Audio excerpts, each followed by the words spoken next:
Hello everyone and welcome to another great edition of Athlete Inc., the series that spotlights athletes and, well, their ink. And I've got a former Bison, Harley. How you doing? Good, how are you? Doing good. So you and I talked about this a while ago because you had just ventured into getting tattoos. And how many are we at now? We're at 3, planning on getting 2 more, hopefully. I love that there's always a follow-up. Yes. I've got this many, but the plan is, more. for more. So what we like to do on this series is establish the baseline. So the first one, when you got it and what inspired it. Okay, so I got my forearm tattooed, and it's a flower down the stem. It says daughter. I got matching with my mom for my first tattoo. She hates tattoos. She has a tiny one on her back shoulder that she passed out in, and I was actually really surprised that she agreed to get my first tattoo with her, but yeah. Okay. So was that kind of her, I guess, compromise? Is that I'll get it with you instead of you just going out and getting one on your own? Yeah. Everybody that I've talked to, it's either one of two things. Either they got it with a family member and that was the okay. Mm-hmm. Like Colby Noble got his with his dad, so he signed the waiver and everything. But then others, it's like, if they didn't do it with a family member, it was like that last, defiance, rebellion moment. Yeah. Were you feeling that when you were shopping for tattoos? Yes and no. I mean, I've always, grown up in a family that, if you're going to get a tattoo, it has to be a meaning. Mm-hmm. You have to have a meaning before you even, schedule the appointment or think of getting the tattoo. So it's always been, if you're getting a tattoo, it has to have meaning because it's going to live with you forever. Gotcha. So, we've got that one on the forearm. What's the other? It's the next one. So, I have my birth flower on my ankle, which I'm a January baby, so it's a coronation. And one of the aspects of a coronation is showing love and patience. And I'm a very lovable person, and I love very hard, and I feel like I'm very patient. So. And your parents have to have love for you and patience while you get tattooed. Yeah. Yes. That's great. All right, and then you just recently got another one, your third one. So this one, it's in a unique place, though. Yes. Right? So this one's behind the ear. Yes, and it says perspective on it, but each letter is positioned differently, and it's more of just look at things differently. Everybody wants to see the bad in things, so. Well, the first two, I can definitely see where the inspiration would come from, birth month, Mm-hmm. and then with your family and your mom. But this one, I mean, how do you go and be like, I want to get this, but this way, right here behind the ear? There's got to be something a bit more to that one. I've always wanted my perseverance and my perspective tattoos.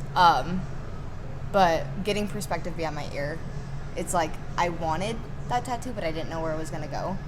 And TikTok user. I was just scrolling on my For You page, and it was back to back to back behind the ear tattoos, and I was like, you know what? Why not? That is so great. Well, there's a few different tattoos that I've seen, people that I know that have gotten them, where depending on how you look at them, they'll say one thing or another, but they're not behind the ear. So was there a thought, obviously you have that idea and you're like, I really like this concept, and I like the ear, but maybe something like that on a different part where if you look at it one way it says one thing, or if you look at it another, have you gone down that rabbit hole? A little bit. Okay. A little bit. A tattoo that I was looking at that I'm not 100% sure of getting is God is greater than the highs and the lows, but instead of it actually being spelled out, it's the G and then all of the arrows and all of that fun stuff. So I see. Okay. So a lot of faith-based tattoos. Have you gotten so far as to there's a moment or something that has stuck with you enough where you get that forever on you? I mean, you were a Bison softball player, so I don't know if a softball bat, the Bison logo, I don't know if any of that is just let's ink it. Not really. I mean, obviously, I'm getting one with my dad, and we've done everything together.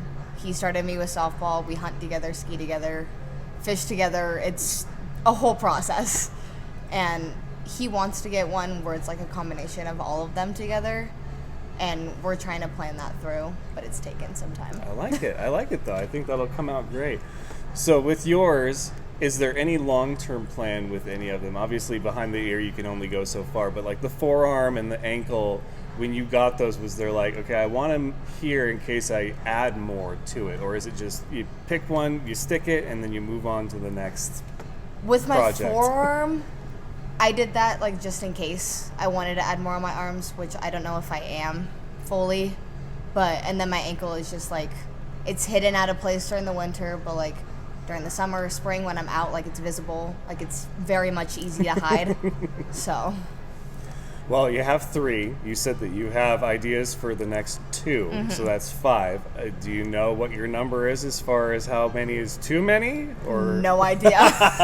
No idea. Have not even thought that far yet. Well, ankle and forearm, both very popular places. For girls, sometimes lower back is a popular place. It sounds like you've gone down that road, but like, nope, dead end, not going to fall into a stereotype. Yeah, no. I know too many people that have their lower back tattooed, and I just don't see. Just not a you thing, huh? Yeah. And other than your dad, who is on your must-have or bucket list to get a tattoo with?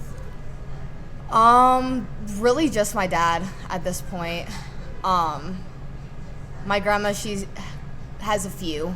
Really? Yeah. Oh, okay. She has a few, and she has a matching one with my older cousin, and she wants to get one with me, but she's not sure how promising she's going to be on that. So. See, the grandparent would be my white whale. Like, if I could convince a grandparent to get a tattoo with me, that would be it. I'm surprised my older cousin did. She's like, I think she has like 2 or 3, and then she was like, I'm done. Are these all done at the same place? No. So I got this one done at Last Best Place, and Jeff Gardapi did it. My ankle was at Branded Inks, and then the behind the ear one was at Alpha. Alpha. It's like we're doing plugs for Alpha in this series. It's Alpha, Alpha, Alpha, which I have an appointment scheduled later this month for Alpha. So there you go. All right. Well, anything else as far as like why you love getting tattoos? Like what pushed you over the edge to where you're like, okay, I got one, check it off the bucket list, and you're like, okay, now I think I want more. Like what is it about it? I don't know. I think when I first got my forearm, I thought that it was going to be the end of the world. I thought it was going to hurt like crazy. I fell asleep during mine. I love it. So I was like, why not? Why not get more? Like, it doesn't hurt as bad as I thought it was going to. Like, Dave Killian said on an episode that body's a temple, I'm going to decorate mine. So that's awesome. I was not expecting that quote from him, but I love it. So, well, I look forward to seeing these pieces up close, and then, of course, what you get next. So thank you so much for stopping by. So for Hollywood Harley Brown, I am the team man, Richard Tiemann. This has been another episode of Athlete Inc. We'll see you next time.